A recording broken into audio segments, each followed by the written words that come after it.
The final act, 2025's Christmas event. After the massive success of Null and Void, which set a new standard for TDS events, how would the Christmas event be?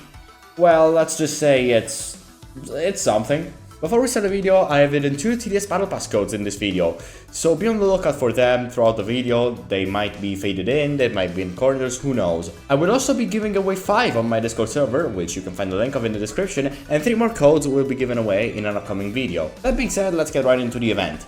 But starting off, let's just say how good it feels to finally have a somewhat coherent plot in this game. Is it the greatest rating of all time? I know! Maybe he was standing on a cliff with a galaxy in his head, auto-farming or something! Okay. Auto-farming? Yeah, not really. But as far as the overall narrative goes, I guess it works in the long run. Kinda fixed whatever Lunar Overture Act 3 was. Another positive of the event is the OST and theming. Narrator's theme is genuinely one of the best things to come out of this game. And I am a sucker for theater plays like things. I love Lunar Overture and I love this as well. The theater changing for the story props is also really welcomed, even though it doesn't have any effect on gameplay and it's just for the story. Okay, the gameplay. Paradoxum, fix your stupid game! The map spreads across 4 lanes, which as far as I can remember is inspired by Krampus Revenge. You can kinda see the similarities in the layout. However, 4 lanes causes an issue which TDS has been having quite a lot recently in multi-lane maps. The targeting gets completely fucked up. I will show an example in a bit, so just keep it in mind. And another balancing criticism, what in the Everling fuck is Wave 18? He was a serial killer who bragged about killing people, and he professed and confessed to be a demon. He was dead, bro. If he wanted you out of there, he'll go do it himself on feet by himself. The difficulty of the event is fine. It slightly goes up at wave 14 due to tanky enemies, but let's go ahead to wave 18. Introducing the Spectator, a fast hidden boss-like enemy with around 1000 HP, often spawning as bloated. Wave 17 spawns a horde of these guys, but you can just freeze them with Freezer or out DPS them with a bunch of accelerators. Wave 18. Wave 18, we have bloated spectators and our beloved Spotlight. Spotlight, a flying enemy with no stun that heals anything under its light, and in Wave 18's case, that is mostly the spectators. And oh my god, Wave 18 doesn't cause many issues in a regular quad or trio, as you can just spam axles and murder the spectators on the spot. But just wait until you get to LST and the duo achievements. The issue here is that due to the bullshit targeting, the spotlight on the left side of the map will not die, and the towers targeting the spectator will switch to the right path. This causes the spectator to heal completely due to the spotlight, and you have a bloated 2000 HP spectator plus a spotlight far in the map, which you can pretty much do nothing about. For reference, so Rangers, Mortars, all buffed with hidden detection from Ace Pilot, bunch of DPS, freezers, this was not enough to get past it. The only consistent way I found to beat this wave is to somehow get a max turret and spam the living hell out of Rangers in hopes that they kill the spotlight. Talking about NST still, obviously, in regular gameplay, you can just spam accelerators and that's it. Duo, however. Duo limits you a lot with the support options because you are going to need a lot of DPS to defeat the narrator. So what I did in Duo was use Spotlight Technician, which half the time it worked and the other half it didn't. Remember, this is Duo, so bringing stallers like Freezers, Ace and many others will sacrifice a very important DPS slot for a boss that has 1.5 million HP. Speaking of the boss, the narrator.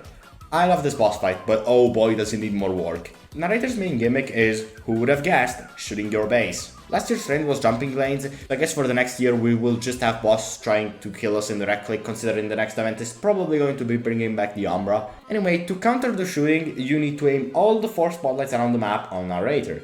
These spotlights really could have used some more explaining because you actually need to click and place them on the Narrator. However, if you hover them near him, they will automatically lock in place. However, sometimes they don't and he shoots you anyway. However, he kills you in the second shot no matter how much HP you have. Other gimmicks of the narrator are just stun, debuff, supersonic beams, and those things. Mini hands are supposed to be a meat shield narrator summons to direct targeting off of him. These hands don't kill you, they're not supposed to, they're just supposed to be distraction. How wrong you'd be, because for some reason, if narrator happens to summon almost at the end of the track, these hands have a really high chance of killing you.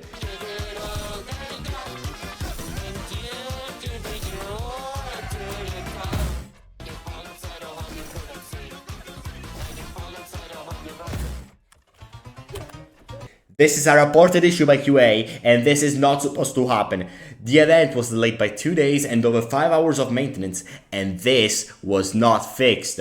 And on a boss this tanky, which inevitably is going to get close to your base, this pretty much makes the ending of the boss fight relying on RNG and praying that the narrator does not summon the mini hands.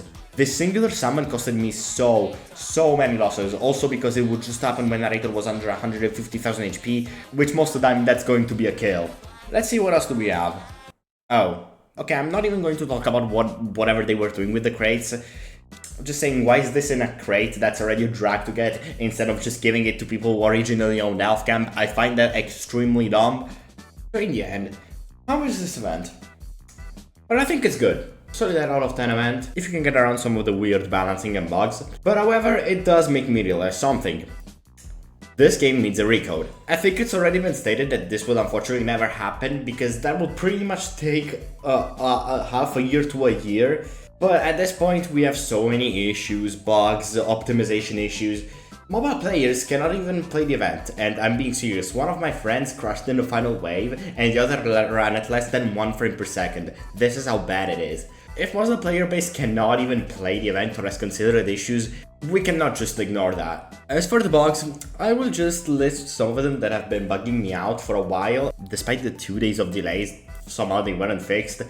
Not only event bugs, but bugs in general. So, the narrator mini hands killing, alien crook boss still being broken, player loadouts not showing, whatever is going on with Spotlight Technician on max level, Ace Pilot's visual range and didn't reveal range not being shown, Pursuit having hidden detection on level 4 despite it not being true, by the way this costed me a game, Restart button not working, people getting stuck in the cutscene, Medic bug, which why are we not fixing this, -1 level, the new ability UI being all over the place, insane frame drops out of nowhere, tower upgrading UI being unoptimized again, and that's just some of the bugs that are of I've been playing the game for a long time.